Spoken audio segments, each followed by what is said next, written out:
से ही आप महाकवरेज जो है हरियाणा न्यूज पर लगातार देख रहे हैं। सदन की कार्यवाही हालांकि 11 बजे शुरू होगी, लेकिन अभी से गहमा गहमी का माहौल जो है वो देखने को मिल रहा है। चर्चा में भी साफ नजर आ रहा है कि कांग्रेस के पास बहुत सारे मुद्दे हैं जिस पर बीजेपी को आज घेरने की पूरी कोशिश होगी। वहीं दूसरी तरफ सत्ता पक्ष की अगर हम बात करें तो सत्ता पक्ष ने भी जवाब देने के लिए तैयारी कर रखी है। हमारे साथ खास मेहमान लगातार जुड़े हुए हैं। रजवंत डहीनवाल जी हमारे साथ लगातार जुड़े हुए हैं। नेहा शर्मा जी जो कि बीजेपी के प्रवक्ता हमारे साथ जुड़ी हुई है। मनीष खटाना जी हमारे साथ स्टूडियो में मौजूद हैं, लगातार बने हुए हैं। इस वक्त मेरे वरिष्ठ सहयोगी अमित तिवारी भी हमारे साथ जुड़ चुके हैं। अमित, आपके पास मैं सबसे पहले आना चाहूंगी। जिस तरह से देखा जाए तो मानसून सत्र के पहले ही गहमा गहमी का माहौल जो है अमित जी देखने को मिल रहा है।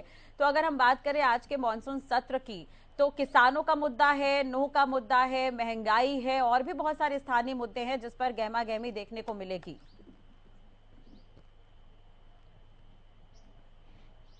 निश्चित रूप से राष्ट्रीय अगर बात करें तो जिस दिन सत्र की तिथियों का ऐलान होता है, गहमा गहमी उसी दिन से बढ़ जाती है, सरगर्मियां बढ़ जाती है और सभी जो विधायक हैं वो अपने अपनी तैयारियां शुरू कर देते हैं कि विपक्ष अपने किस प्रकार से सत्ता पक्ष को घेरेगा और सत्ता पक्ष किस प्रकार से विपक्ष के सवालों का जवाब देगा। तो तैयारियां शुरू हैं और पहले ही सभी विधायकों की बैठक जो है वो विपक्ष भी ले चुका है और सत्तारूढ़ भाजपा जजपा भी अपने विधायकों को बता चुके हैं कि किस प्रकार से क्या तैयारी करनी है, क्या क्या मुद्दे हैं। और जैसा कि आपने राष्ट्रीय अभी चर्चा की कि किसानों का मुद्दा है, नूह हिंसा का मामला है और साथ साथ कई अन्य मुद्दे हैं, बिजली की समस्याओं का भी मुद्दा है, तमाम छोटे मोटे मुद्दे मिलाकर और साथ साथ जो विधायकों की ओर से करीब 655 जो प्रश्न भेजे गए हैं 61 विधायकों की ओर से, तो उन प्रश्नों की भी बात रहेगी और कुछ सरकार जो 3 विधेयक भी इस सत्र में लाने जा रही है उसको लेकर भी। तो तमाम सरगर्मियां बढ़ी हुई हैं और जो विपक्ष है खासतौर पर निशाना साध रहा है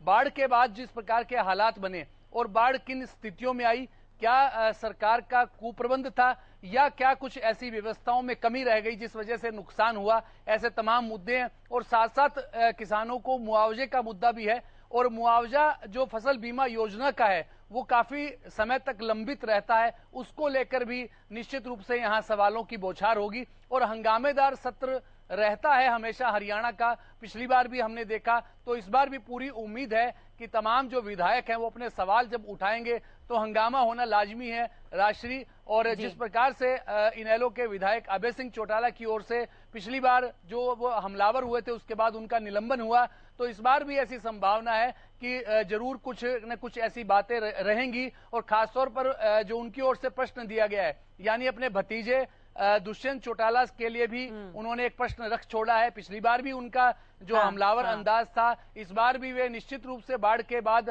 जो हालात उपजे उनको लेकर उन्होंने प्रश्न रखा है। तो उस प्रश्न को लेकर भी तीखी नोकझोंक देखने को मिल सकती है। और साथ साथ अगर बात करें तो जेजेपी की जो बाडड़ा से एमएलए हैं नैना चौटाला और वो दुष्यंत चौटाला की माता जी हैं और उनकी ओर से भी प्रश्न रखा गया और वो भी खास बिजली मंत्री जो उनके चाचा ससुर लगते हैं रणजीत सिंह, उनके लिए है कि किस प्रकार से जो 2018 के बाद जो सोलर पैनल को लेकर जो पॉलिसी में कुछ बदलाव किया गया उसको लेकर उनका प्रश्न है। तो ऐसे में कई प्रश्न ऐसे हैं जिनको लेकर हंगामा होना लाजमी है। कानून व्यवस्था है, नूह हिंसा का मामला है, मुआवजे का मुद्दा है, ऐसे तमाम मुद्दे उठाए जाएंगे और जो विधेयक सरकार रखने जा रही है उसको लेकर भी निश्चित रूप से राष्ट्रीय जो सवाल है वो विपक्ष उठाएगा। जी राष्ट्रीय, बिल्कुल आपने ये ठीक कहा कि आज जो है विधानसभा के सत्र के दौरान चाचा भतीजा और बहू जो अपने ससुर से सवाल करती हुई नजर आएगी। तो आज का पहला दिन ये रहेगा, इस पर नजर बनी रहेगी। हम लगातार चर्चा भी कर रहे हैं, अमित जी बने रहिएगा हमारे साथ। नेहा जी, आपने सुना था मनीष जी ने 2-3 सवाल उठाए थे, एक बार फिर से मैं दोहरा देती हूँ। जैसे कि उन्होंने 2,43,000 किसानों के लिए जो बकाया राहत राशि उसे लेकर उन्होंने सवाल उठाए थे। ठगबंधन की बात भी उन्होंने की थी इससे पहले कि कैसे सरकार बनी और ठगबंधन उन्होंने एक बार फिर से गठबंधन को लेकर कहा। तो आपका जवाब इस पर? देखिए, मनीष जी ने इन 2 बातों के अलावा भी बहुत सारी बातों को उठाया है जी। मैं उनका भी जवाब बारी बारी से जरूर दूंगी और पूरा जवाब दूंगी। मुझे लगता है कि मनीष जी इस बात को भूल गए हैं कि कांग्रेस के समय में किसानों के सामने जो बेसिक नीड है, मूलभूत सुविधाएं थी, उनका भी अभाव था। उस समय के किसान सरकार से लड़ाई करते नजर आते थे बिजली आपूर्ति के लिए, जल आपूर्ति के लिए। किसानों की जब फसल बुआई का समय होता था तो ना तो पानी होता था और जब पानी आता था तो उनके पास बिजली नहीं होती थी ताकि वो खेत में अपना पानी लगा सकें। ये हरियाणा के सभी किसान भाइयों को याद होगा कि कांग्रेस के समय में जब वो आंदोलन करते थे तो उनके समक्ष मूलभूत सुविधाओं का अभाव था और उसके लिए वो आंदोलन किया करते थे। और कांग्रेस के समय में, ये मुझे भी याद है और मनीष जी को भी याद होगा और आपको भी याद होगा कि किसानों पर भी लाठीचार्ज कांग्रेस करने में पीछे नहीं हटी थी। जहां तक आज का सवाल है, किसानों के सामने हमने उनकी सबसे पहले उस बेसिक नीड को पूरा किया। आज किसान भाइयों के पास में जल और बिजली की संपूर्ण आपूर्ति है ताकि वो अपनी फसलों को समय पर उसकी बुआई कर सकें। ये सबसे महत्वपूर्ण कार्य था जो हमारी भाजपा की सरकार ने हरियाणा में आते ही किया। दूसरी बात, मैं यहाँ पर मनीष जी को और दूसरे पैनलिस्ट को भी ये याद दिलाना चाहूंगी कि पिछली सरकार के समय में गेहूं की जो लास्ट खरीद हुई थी, जो भूपेंद्र सिंह हुड्डा जी की सरकार के समय में हुई थी, वो थी 54 lakh metric ton. 54 lakh metric ton Bhupendra ji ने अपने कार्यकाल की लास्ट गेहूं की खरीद की थी और हमने इस खरीद को बढ़ाकर 74 लाख मीट्रिक टन कर दिया। आज भाजपा की हरियाणा सरकार किसानों से 74 लाख मीट्रिक टन गेहूं खरीद रही है, यानी कि इजाफा कितना हुआ? 20 लाख मीट्रिक टन का। तो आप कह रहे हैं कि किसानों की आमदन कम हुई और हमने वादा किया था कि हम किसानों की आमदन बढ़ाएंगे। डेटा आपके सामने है, हमने 20 लाख मीट्रिक टन तो गेहूं की खरीद पर बढ़ाया है, आमदन बढ़ाई है। इसके साथ साथ हमने एमएसपी पर इतनी सारी फसलों को खरीदना शुरू किया, चाहे वो बाजरा है, सरसों है, हमने एमएसपी पर खरीदी। हमने मूंग एमएसपी से ज्यादा खरीदी। आपके समय में मूंग के किसानों को जो राशि दी जाती थी वो 3800 रुपए के आसपास हुआ करती थी। हमने इसको बढ़ाकर आज हरियाणा में 5900 यानी कि 5900 रुपए का इजाफा कर दिया है। आज प्रति एकड़ लगभग 6000 रुपए प्रति एकड़ मूंग पर हम उनको किसानों को उपलब्ध करा रहे हैं। आप आमदन की बात करते हैं, आमदन का आंकड़ा देखिए, आमदन के आंकड़े से आपको पता चलेगा कि हरियाणा सरकार क्या काम कर रही है।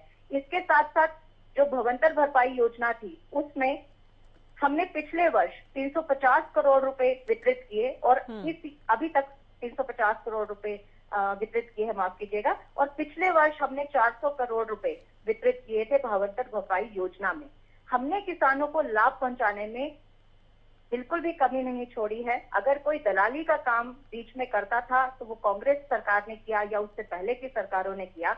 एक बात मैं यहाँ पर और जोड़ना चाहूंगी कि आज तक का ऐतिहासिक रिकॉर्ड रहा है, कोई भी फसल किसानों की एमएसपी पर पिछली सरकारों में खरीदी ही नहीं गई। केवल एक बार चौधरी ओम प्रकाश चौटाला जी के समय में सरकार ने एक बार एमएसपी पर फसल खरीदी थी, लेकिन हमारी सरकार ने तो वो रिकॉर्ड कई बार तोड़ दिया। हमारी सरकार के समय में तो एमएसपी पर खरीदी गई है। हम किसानों को जितनी सुविधाएं उपलब्ध करा सकते थे उपलब्ध करा रहे हैं, उनको लाभ पहुंचा रहे हैं, उनकी आमदनी को हमने बढ़ाया है। हाँ जी, मनीष जी ने एक बात की थी सब्जी उत्पादकों की। मैं यहाँ पर यह भी बताना चाहूंगी कि जो सब्जी उत्पादक है, आज कांग्रेस के समय में और पुरानी सरकारों के समय में आपको ऐसे किसान नजर आ जाते थे जो अपनी आलू और टमाटर की फसल को सड़कों पर डोल दिया करते थे, क्योंकि उनके भाव कचरे के भाव के बराबर भी नहीं थे। तो वो अपनी फसल मंडी में ले जाकर बेचने की बजाय सड़कों पर उतार दिया करते थे। लेकिन हमने उनकी उत्पादन क्षमता को देखते हुए, उनके लाभ को बढ़ाते हुए प्रति एकड़ 48,000 रुपए से 56,000 रुपए प्रति एकड़ कर दिया है। आज सब्जी बोने का, जो किसान सब्जी बोता है वो खुशहाल है। आज हमने उनको परंपरागत खेती से दूर किया है और साथ में उनको अन्य जो जिन पर ज्यादा बिजनेस, ज्यादा आमदनी है, उन फसलों के लिए उनको प्रेरित किया है। आपने ये काम नहीं किया था, आपने तो किसानों को प्रेरणा को तोड़ने का काम किया था। हमने किसानों को ये प्रेरणा दी कि आप अपनी परंपरागत खेती को कम करके दूसरी जो खेतियां उनको भी बढ़ावा। मेरा भी ये सवाल है कि भावांतर योजना को, जैसे आपने बाजरे का जिक्र किया, बाजरे के बाद सूरजमुखी को भी इसमें शामिल किया गया, तो पिछले दिनों भारतीय किसान यूनियन का भी इसमें विरोध देखने को मिला था। तो तमाम योजनाओं के बावजूद जो किसान जो है वो खुश क्यों नहीं हो पा रहे हैं, नाराजगी क्यों बार बार देखने को मिलती है? देखिए, ये तो राजनीतिक मुद्दा बनाया जा रहा है। आप समझिए, किसी भी चीज से आप संतुष्ट नहीं हो रहे हैं, लेकिन जो किसान घर बैठा है, जो किसान खेती कर रहा है, जिस किसान के खाते में पैसा जा रहा है, किस्त टाइम पर जा रही है, वो किसान शांत है। वो किसान सड़कों पर नहीं है। वो किसान तो समय पर अपनी बुआई कर रहा है, कटाई कर रहा है। लेकिन पिछले दिनों आपको भी याद होगा, मुख्यमंत्री ने अभी पिछले दिनों भावांतर योजना को लेकर जनसंवाद भी किया था, लाभार्थियों से उन्होंने बातचीत की थी। तो उसमें उन्होंने जो लाभार्थी है उन्हें लगभग 33 करोड़ की लगभग राशि दी थी। तो उसके बावजूद विपक्ष इस पर सवाल उठाता है। सीएम समय समय पर जनसंवाद करते हैं, आते हैं, बताते हैं, योजना के बारे में जानकारी देते हैं, सौगात भी देते हैं, तो उसके बावजूद विपक्ष भी क्यों नहीं संतुष्ट हो पाता? देखिए, कोई ना कोई मुद्दा तो विपक्ष को चाहिए। विकास इतना हो रहा है, काम ई गवर्नेंस के माध्यम से भ्रष्टाचार मुक्त हो रहा है। अब दलालों की भूमिका खत्म हो गई है। सरकार ने इतने काम कर दिए, विपक्ष के पास मुद्दे नहीं है, तो किसी ना किसी मुद्दे को तो ठीक है, मनीष जी से जवाब ले लेते हैं इस पर। मनीष जी कुछ कह रहे थे। जी, मेरी बहन ने बहुत सारी बातें करी कि किसान नाराज नहीं है, राजनीतिक हो रही है। मैं इनसे पूछना चाहता हूँ, कोई भी वर्ग, चाहे वो किसान हो, चाहे जवान हो, चाहे हरियाणा का खिलाड़ी हो, चाहे हरियाणा का कर्मचारी हो, चाहे हरियाणा का व्यापारी हो, चाहे नौजवान बेरोजगार नौजवान हो, चाहे हमारे यहाँ पर का व्यापारी वर्ग हो, कोई भी वर्ग अगर इस सरकार से सवाल पूछता है तो ये सरकार कहती है कि राजनीतिक हो रही है। क्या किसान अगर अपनी बात रखते हैं या आपके पोर्टल के माध्यम से, जब आपका पोर्टल नहीं चलता तो वो उसके खिलाफ आवाज़ उठाते हैं? क्या किसान जब आपको उचित उनका मुआवजा नहीं मिलता उसकी आवाज़ उठाते हैं? तो क्या वो राजनीतिक करते हैं? जब किसान का अनाज मंडियों में वो लेकर खड़े रहते हैं, उनका नंबर नहीं आता, तो क्या वो राजनीतिक करते हैं? तो विपक्ष के पास जो हमारे हुड्डा साहब ने एक कार्यक्रम चलाया हुआ है, विपक्ष आपके समक्ष, उसमें आप देखिए कि जितनी भी 9 लोकसभा में प्रोग्राम हुए हैं, कितने भारी भीड़ और लोगों का हजूम वहां पर, चाहे वो बारिश हो, आंधी हो, वो उसका रीजन है कि सरकार के खिलाफ आज जो हरियाणा का जो जनमत है वो एक मत हो चुका है, एक लाइन में खड़ा हो चुका है। उसका सबसे बड़ा कारण है कि failure of government, no vision government. इस गवर्नमेंट के पास कोई विजन ही नहीं है, दूरदर्शिता की कमी है इस गवर्नमेंट के पास। ये वो गवर्नमेंट है जो अपनी पॉलिसी बनाती है, लागू करती है और 2-4 साल में अपनी पॉलिसी को वापस ले लेती है। इनको यही नहीं पता कि क्या करना है क्या नहीं करना। मेरी बहन ने बिजली आपूर्ति की बात करी। मेरी बहन एक प्लांट का नाम बता दे। हुड्डा साहब ने झाड़ली में बिजली का प्लांट लगाया, हिसार में लगाया और अनेकों जगह बिजली के प्लांट लगाए। इस सरकार ने उन प्लांटों को चलाने की बजाय बंद करने का काम करा, अडानी से महंगी बिजली खरीदने का काम करा, पुराने कॉन्ट्रैक्ट को रद्द करने का काम करा। और आपको शायद नहीं मालूम होगा नेहा जी, आप जाइए ग्रामीण आंचल में 6 से 7 घंटे बिजली आती है। 2014 से लगातार 9.5 साल सत्ता में रहने के बाद भी। और सुनिए, आप किसान की आप बात कर रहे हैं, आप किसी एक किसान को ऑनलाइन लीजिए जिसने बिजली का मीटर, एग्रीकल्चर मीटर अप्लाई कर रखा हो, आपको आप ऑनलाइन चेक कीजिए कि बिजली का जो मीटर एग्रीकल्चर जो कनेक्शन होता है 2018, आज 2018 का कनेक्शन चल रहा है। अगर किसी भाई ने 1 साल पहले कनेक्शन की अप्लाई करा है तो उसको ये वहां पर रिजल्ट मिलता है, JSDO कहते हैं कि 2018 का चल रहा है, अभी 18 का नंबर आएगा, फिर 19, फिर 20, फिर 21। आपकी सरकार लेकिन मनीष जी, पिछले दिनों जैसा कि मैंने नेहा जी से भी कहा कि पिछले दिनों मुख्यमंत्री जनसंवाद कर रहे थे भावांतर योजना को लेकर, तो उन्होंने इस बात की जानकारी दी थी कि अगर अब किसान के फसलों का नुकसान होता है तो भी किसान परेशान नहीं होते इस योजना की वजह से। 33 करोड़ के लगभग उन्होंने भुगतान भी किया था, कई किसानों को फायदा पहुंचाया था। खट्टर साहब बहुत बढ़िया काम कर रहे हैं। जब वो जनसंपर्क अभियान चलाते हैं और लोगों की समस्या सुनने का काम करते हैं, और उसमें कोई भी व्यक्ति अगर खट्टर साहब से सवाल करता है तो वो उसको कहते हैं बैठ जा, ये कांग्रेस का आदमी है, इसको बाहर निकालो, मुझे पता है ये सिखा पड़ा गया है। मतलब हरियाणा की जनता अगर अपने मुख्यमंत्री से कोई बात करना चाहती है, कोई बात बताना चाहती है, एक महिला सरपंच ने अपनी चुन्नी तक उतार के रख दी कि मेरी बात तो सुनो, उसको पकड़वा दिया। अरे भाई, जब आप किसी की बात सुनना ही नहीं चाहते, ये लोग नशे में चूर हो चुके हैं। सत्ता के जो नशा आज इनके सर पर चढ़कर बोल रहा है। ठीक है मनीष जी, बने रहेगा। चिरंजीव राव जी हमारे साथ जुड़े हैं, कांग्रेस विधायक है। चिरंजीव जी, हरियाणा न्यूज पर स्वागत है आपका। क्या तैयारी है मानसून सत्र को लेकर? हालांकि कांग्रेस के पास मुद्दे बहुत हैं, कल भी बैठक हुई थी, तो क्या कुछ रणनीति तैयार की गई है सर?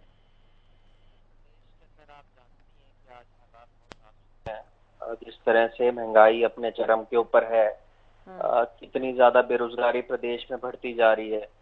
पिछले दिनों में आपने देखा होगा किस तरह से सांप्रदायिक हिंसा गांवों के अंदर हुई, उसके अलावा मुझे लगता है बहुत सारे ऐसे मुद्दे हैं जिनको कांग्रेस पार्टी अभी उठाएगी। भ्रष्टाचार आप देखिए अपने चरम के ऊपर है आज प्रदेश के अंदर। जहां आप चले जाइए प्रदेश के किसी भी कोने में आपको घोटाले की भरमार मिलेगी हर जगह। तो मुझे लगता है अभी कांग्रेस पार्टी पुरजोर तरीके से लोगों की आवाज को विधानसभा के अंदर आज उठाएगी।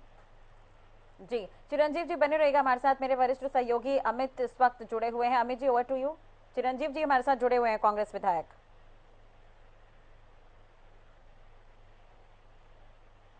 बिल्कुल चिरंजीव, सबसे अहम बात है कि ज्यादातर मुद्दे जो लगातार उठाए जाते हैं, लेकिन क्या लगता है आपको कि कांग्रेस से जनता का कितना जुड़ाव हो रहा है? और साथ साथ यह भी बताइएगा कि सत्र की अवधि को लेकर आपका क्या कहना है? देखिए हमारे जो विपक्ष के नेता हैं भूपेंद्र सिंह हुड्डा जी, उन्होंने जो पीएसी की मीटिंग हुई थी उसके अंदर बिजनेस एडवाइजरी के अंदर उन्होंने कहा है भी सत्र की अवधि को बढ़ाई जाए, क्योंकि आप जानते हैं कि 3-4 महीने के अंदर ये सत्र आता है और लोगों के बहुत सारे मुद्दे ऐसे हैं जिनको हर विधायक उठाना चाहता है। मुझे लगता है कि पूरा समय जो होता है उनके पास बोलने का नहीं मिल पाता। तो मुझे लगता है इस अवधि को जितना हो सके बढ़ाई जाए। एक विधायक का सबसे बड़ा कर्तव्य तो यही होता है कि ना वो विधानसभा के अंदर अपने लोगों के मुद्दों को उठाए और सरकार को क्षमता भी होनी चाहिए इस बात की कि उन मुद्दों को सुने, क्योंकि हम लोगों का काम यही है कि लोगों की जो सच्चाई है वो सरकार तक पहुंचाए और सरकार उसके ऊपर अलजीनामा पहनाए। तो कहीं ना कहीं सरकार अपनी जिम्मेदारियों से भागने का काम हर सत्र के अंदर करती है। उसी तरह से इस बार भी आप देखिए सत्र को इन्होंने बहुत छोटा रखा है। बताने को तो इसको ये 1 हफ्ते का बता रहे हैं, पर जो आपकी अवधि है उसकी वो 3 दिन ही है जो सिटिंग इसके अंदर होगी। और जहां तक बात आपने कही जनता के जुड़ाव से, तो कांग्रेस पार्टी लगातार आप देखिए अपनी जनता की आवाज लोगों के बीच में उठाती रहती है, चाहे सत्र के बाहर हो या विधानसभा के अंदर हो। हर जगह पुरजोर तरीके से कांग्रेस पार्टी हर मुद्दे को उठा रही है, चाहे भ्रष्टाचार के मुद्दे हो जो आज प्रदेश के अंदर आप देखिए आम हो चुके हैं। आज किसानों के कितने सारे मुद्दे हैं, किसान को आप देखिए सही टाइम के ऊपर अपना जो लोगों को हक नहीं मिल पाता है। मुझे लगता है आज हर वर्ग इस सरकार से बहुत ज्यादा दुखी है। पिछले दिनों में हमने देखा कि जितने भी कर्मचारी हैं वो आज धरने पे बैठे हुए हैं। हमारी आशा वर्कर है वो धरने पे बैठे हुए हैं, आपके क्लास 3 के जो लोग हैं, डिप्लोमा इंजीनियर्स के जो लोग हैं। तो मुझे लगता है आज हर वर्ग इस सरकार से बहुत परेशान है। ठीक है चिरंजीव जी, जैसा कि समय को लेकर आपने कहा, हालांकि बीजेपी कह रही है कि हमने 6 घंटे की अवधि बढ़ा दी है, आने वाले समय में राखी का त्यौहार है, उस लिहाज से केवल 3 दिन का है मानसून सत्र। तो क्या बीजेपी पल्ला झाड़ रही है सवालों के जवाब से? देखिए अगर इनको इसको करना था, अगर इनको लग रहा था कि बीच में राखी आएगी तो ये राखी के बाद भी सत्र को कर सकते थे, या अभी शनिवार इतवार की छुट्टी जो हुई है उसके बाद भी तो इन्होंने सोमवार से सत्र को शुरू किया है। राखी के अगले दिन आप उस सत्र को शुरू कर सकते थे।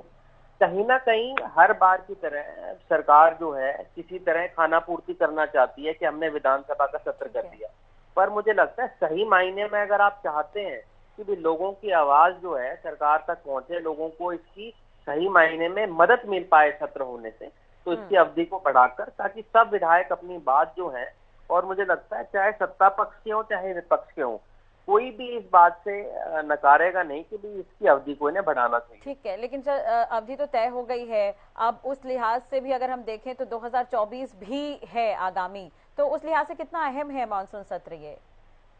देखिए मुझे लगता है हर जो विधानसभा का सत्र होता है वो बहुत महत्वपूर्ण होता है, क्योंकि आप पिछले 4-5 महीने के अंदर जब लोगों के बीच में रहते हैं तो लोगों की बहुत सारी समस्याएं ऐसी होती हैं जो आपके पास आती हैं, जो आप चाहते हैं कि भाई एक ही तरीका है सरकार तक उनको पहुंचाने का, वो विधानसभा के सत्र के दौरान होता है। तो मुझे लगता है इस अवधि को इनको बढ़ाना भी चाहिए। और जहां तक आपने बात करी, हमारे जो विपक्ष के नेता हैं वो इसके मेंबर हैं, उन्होंने इस बात को उठाया था। उसके बाद तो ये स्पीकर का प्रेरोगेटिव है, अगर वो चाहें तो जब विधानसभा चल रही होती है उस दौरान भी इस अवधि को वो बढ़ा सकते हैं। अब ये मुझे लगता है कहीं ना कहीं स्पीकर को इस बात का फैसला करना है कि वो जनता की बात सुनते हैं या सरकार की बात सुनते हैं। ठीक है, बहुत बहुत शुक्रिया चिरंजीव जी बातचीत करने के लिए। खैर आज से ये सदन की कार्यवाही शुरू होगी, देखने वाली बात होगी कि क्या कुछ आज सदन में। हमारे साथ स्टूडियो में मौजूद है कांग्रेस की तरफ से विजेंद्र रेणु जी जुड़ गए हैं नेलो की तरफ से। विजेंद्र जी स्वागत है आपका। अमित तिवारी मेरे सहयोगी लगातार बने हुए हैं।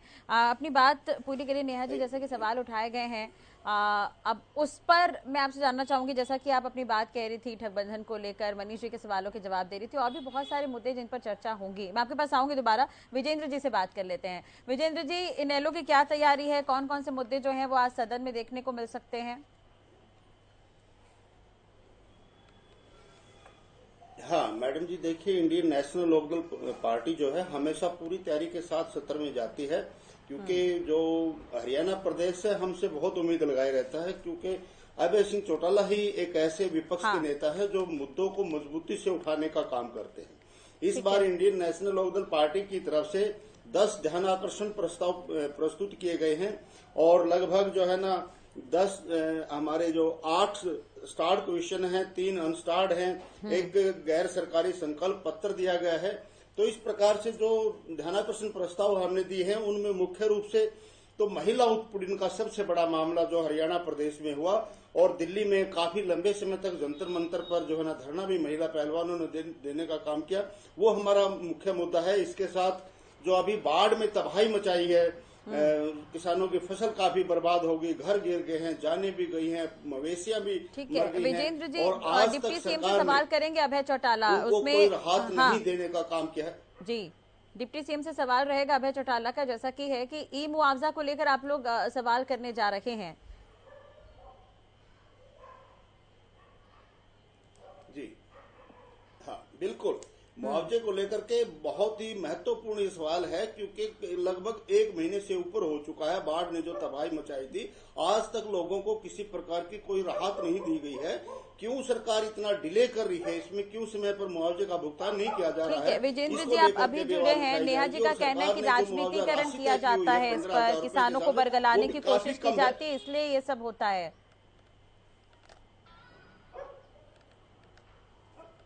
मैडम जी, ये राजनीतिकरण करने क्यों देते हैं? मेरे एक बात समझ में नहीं आती। कोई भी मुद्दा हो, कोई भी आंदोलन हो, उसको एक ही बात कहकर के पीछा छुटवाने का प्रयास करती है सरकार के राजनीतिकरण किया जा रहा है। तो सरकार समय पर काम क्यों नहीं करती है? सरकार समय पर काम करेगी तो विपक्ष क्यों राजनीति करेगा और कहां से राजनीति करेगा? अगर राजनीतिक पार्टियां किसी प्रताड़ित वर्ग के साथ खड़ी ना होगी तो विपक्ष की पार्टी का फायदा ही क्या होगा? हमारा तो फर्ज बनता है कि जहां भी लगता है कि जी अमित जी सवाल कर रहे थे। विजेंद्र जी, आरोप यह भी लगते हैं, खास तौर पर इनेलो की बात करें, कि किसानों को बरगलाया जाता है और किसानों को खड़ा कर दिया जाता है। आंदोलनकारी वो होते नहीं है, राजनीतिक कार्यकर्ता होते हैं, उन्हें किसानों के रूप में पेश कर दिया जाता है और तमाम मुद्दे उठाए जाते हैं। हालांकि हरियाणा का किसान जो है संतुष्ट है, यह बात सरकार के जो प्रवक्ताओं का भी और सरकार के मंत्रियों की यह बात हमेशा रहती है। रेणु जी, देखिए, बड़ी हैरानी की बात है, मुझे बड़ी शर्मिंदगी महसूस हो रही है मौजूदा सरकार के ऊपर। ये सरकार है, सारे तंत्र इनके पास है, फाइनेंशियल पावर है, एडमिनिस्ट्रेटिव पावर इनके पास है, और फिर विपक्ष बरगलाने में कामयाब क्यों हो जाता है? इस बात का जवाब सरकार से मैं चाहता हूं कि सरकार उनको समझा नहीं पाती, सरकार उनको बरगला नहीं पाती। आखिर विपक्ष क्यों बरगला लेता है, इसका कारण खोजने की जरूरत है सरकार को। आज जनता बड़ी जागरूक है, हर बात को समझती है, न कोई विपक्ष के बरगलाने से बरगलाता है और ना ही कोई किसी के बहकावे में आता है। जो सच्ची बात होती है उसी के साथ जनता खड़ी होती है। आज जो है जो बारिश हुई, बाढ़ आई थी, बाढ़ आए हुए 1.5 महीने के करीब हो चुका है। सरकार ने क्यों मौका दिया विपक्ष को खड़ा होने का? और मुआवजे के लिए आपने देखा होगा, सिरसा में किसान टंकी पर चढ़ करके बैठ गए। 2022 का, 20 का, 21 का मुआवजा राशि पेंडिंग पड़ी है। लोगों ने मुआवजा राशि लेने के लिए, जो कि बीमा कंपनियों के द्वारा दिलवाया जाना था, उसके लिए टंकियों पर बैठना पड़ता है, लंबा धरना देना पड़ता है। जब अभय सिंह चौटाला जी वहां पर गए और उन्होंने घोषणा की कि यदि मुआवजा नहीं दिया तो मैं किसानों के साथ धरने पर बैठने का काम करूंगा, अगले दिन सरकार घोषणा कर देती है कि जल्द मुआवजा राशि दी जाएगी। आज तक क्यों नहीं दी गई? विपक्ष खड़ा नहीं होगा तो क्या करेगा, मुझे ये बताइए। ये सरकार लिंगर ऑन करने का काम करती है। कहीं ना कहीं जो थोड़ा बहुत मुआवजा दिया जा रहा है वो विपक्ष के दबाव में ही दिया जा रहा है, क्योंकि इनको भय है इस बात का कि इंडियन नेशनल लोकदल पार्टी जो पूर्णतः किसान हितैषी पार्टी है, अगर आप ज्यादा लंबा करोगे तो ये पार्टी फिर जाकर के इनका मदद करने का काम करेगी, इनकी आवाज को उठाने का काम करेगी। इस वजह से कहीं ना कहीं सरकार मुआवजा देने की बात करती है। देखिए, गेहूं के समय में बारिश आई थी और काफी गेहूं खराब हो गए थे, फसल काफी खराब हुई थी। आज तक वो मुआवजा राशि पूर्ण रूप से दी नहीं गई है। लोग उसके लिए टंकियों पर चढ़ने का काम कर रहे हैं। आखिर ये सरकार इस तरह के अवसर क्यों देती है, ये मुद्दा प्रमुखता के साथ विधानसभा में इनेलो उठाने का काम करेगी। ठीक है विजेंद्र जी, मैं आपके पास आऊंगी दोबारा। अमित जी, मैं आपके पास भी आऊंगी। सभी मेहमान हमारे साथ बने हुए हैं सर।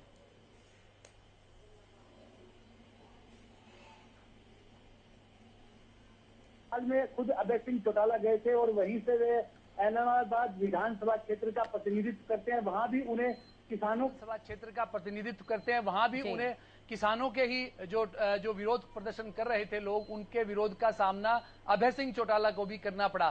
तो इसके लिए रेडू जी क्या कहते हैं आप?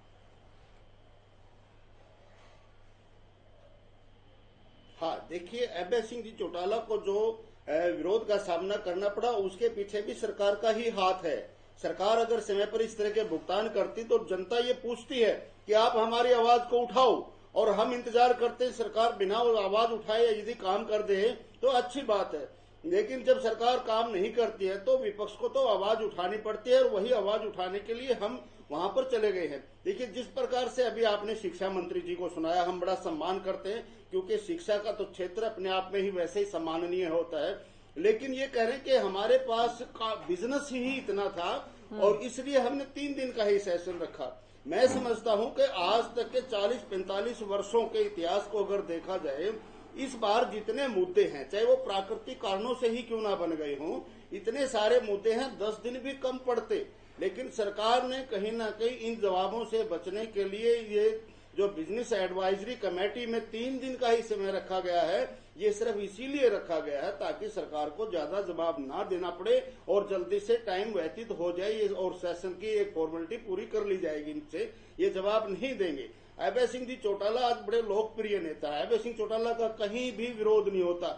आज तो हरियाणा प्रदेश के मुख्यमंत्री को गांव डिटेन करने का काम कर रहे हैं। गांव के गांव डिटेन करते हैं, मुख्यमंत्री को फोर्स के द्वारा निकाला जाता है। इसको विरोध कहते हैं। इसको विरोध नहीं कहते कि लोग मांग करते हैं कि आप आइए हमारे बीच में और हमारी आवाज उठाने का काम कीजिए, और आपने आज तक हमारी आवाज नहीं उठाई। इस तरह के आपस में सद्भावना पूर्वक कहा सुनी जरूर चलती है, लेकिन जिस प्रकार से जन संवाद कार्यक्रम माननीय मुख्यमंत्री जी के द्वारा किए गए और वहां जिस प्रकार से विरोध हुआ है लोगों का, जहां जिस प्रकार से एक महिला सरपंच को बड़ी सभा से नीचे उतारने का काम करते हैं और उसके ऊपर पुलिस गिरफ्तार करने का काम करते हैं, इसको कहते हैं विरोध। ये कोई विरोध नहीं होता। जब जनता कोई सवाल पूछ लेती है उसको विरोध नहीं मानना चाहिए।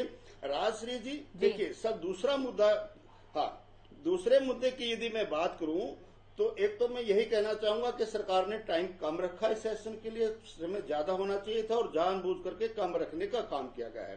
दूसरी बात, कल ही एक डिबेट में माननीय हमारे भूपेंद्र हुड्डा जी को सुनवा रहे थे एक एंकर जी हमारे, और उनसे जब ये पूछा गया कि भाई 3 दिन का टाइम आप बढ़वाना चाह रहे थे, आपने वो टाइम उन्होंने नहीं बढ़ाया, इसके पीछे क्या बात रही? तो भूपेंद्र हुड्डा जी का जवाब था जो टीवी के ऊपर सुनवाया गया था, उन्होंने कहा ये अंदर की बात है, मैं आपको बता नहीं सकता।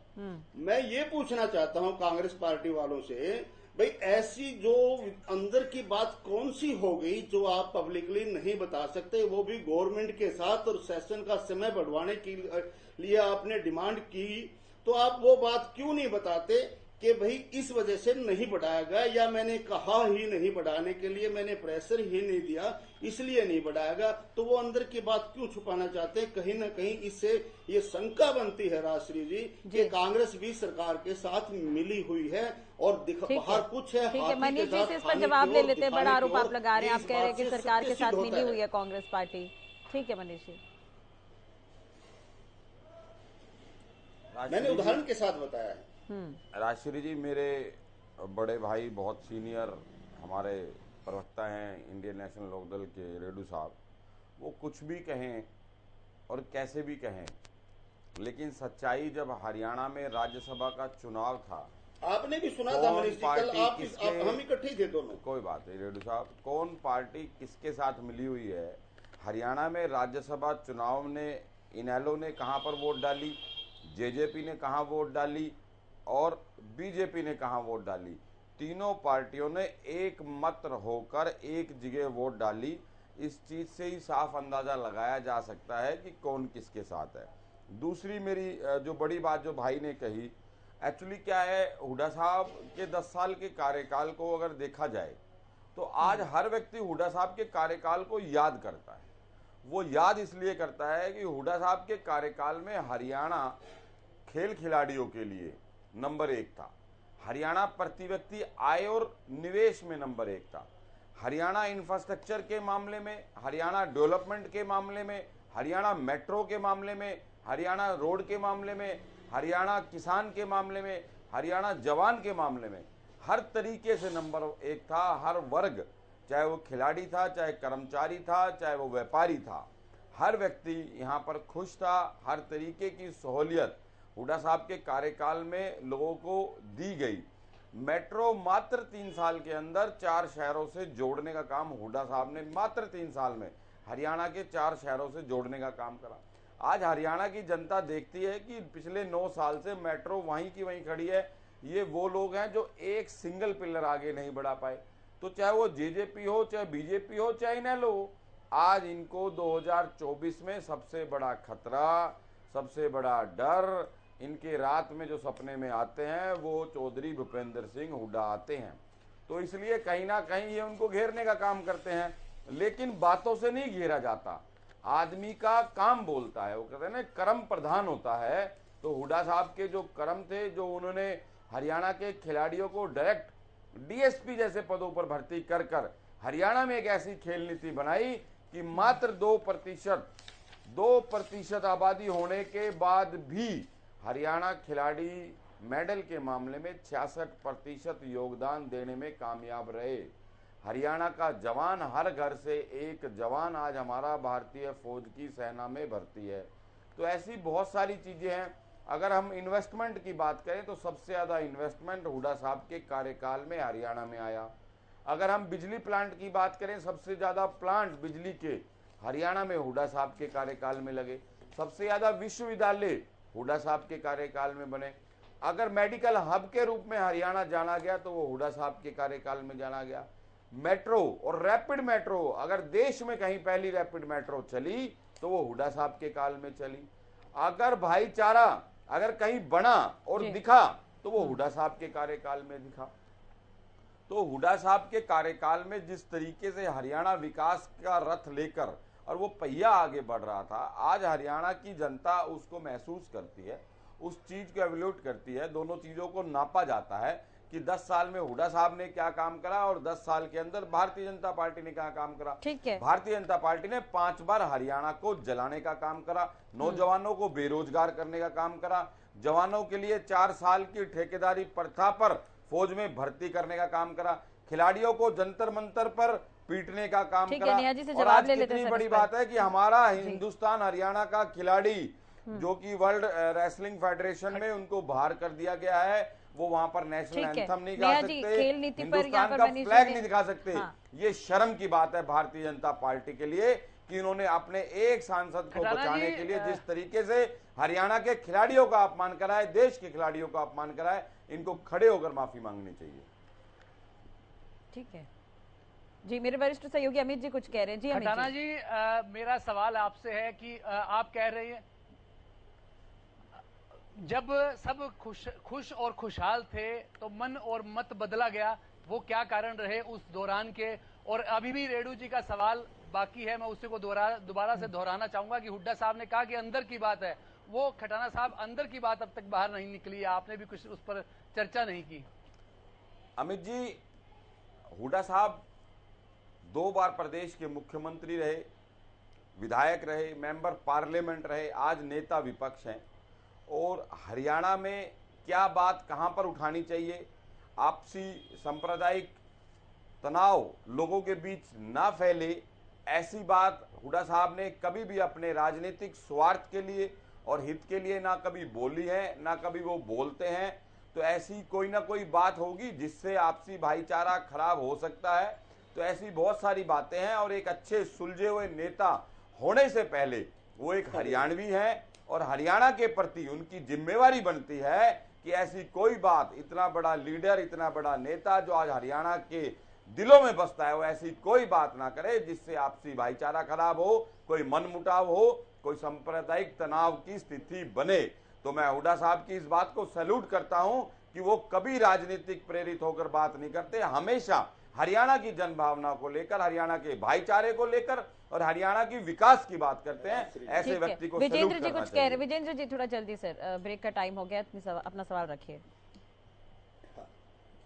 हाँ, मैं ये पूछना चाहता हूँ, बीएससी की मीटिंग होती है, बीएससी की मीटिंग में हुड्डा साहब टाइम बढ़वाने का प्रस्ताव रखते हैं और वो प्रस्ताव नहीं माना जाता है। हाँ। और उसके लिए हुड्डा साहब कहते हैं कि ये मेरा प्रस्ताव जो नहीं माना गया उसमें कोई अंदर की बात है जो मैं आपके सामने नहीं रख सकता। इस बात में कौन सा भाईचारा खराब हो रहा था, कौन सी अराजकता फैल रही थी, क्यों, या ऐसी क्या बात थी कि वो अंदर की बात जिससे भाईचारा भी खराब हो जाता। वो भाईचारा बीजेपी और कांग्रेस का भाईचारा खराब होने की बात थी। इससे तो यही लगता है, स्पष्ट होता है कि उन्होंने ऐसी बात की। और जितने भाई मनीष ने, और मनीष जी कल मेरे साथ ही डिबेट में थे जब ये बात हुई थी कि अंदर की बात मैं बता नहीं सकता, हम दोनों इकट्ठे ही थे कल भी, इन्होंने भी सुना था इस बात को।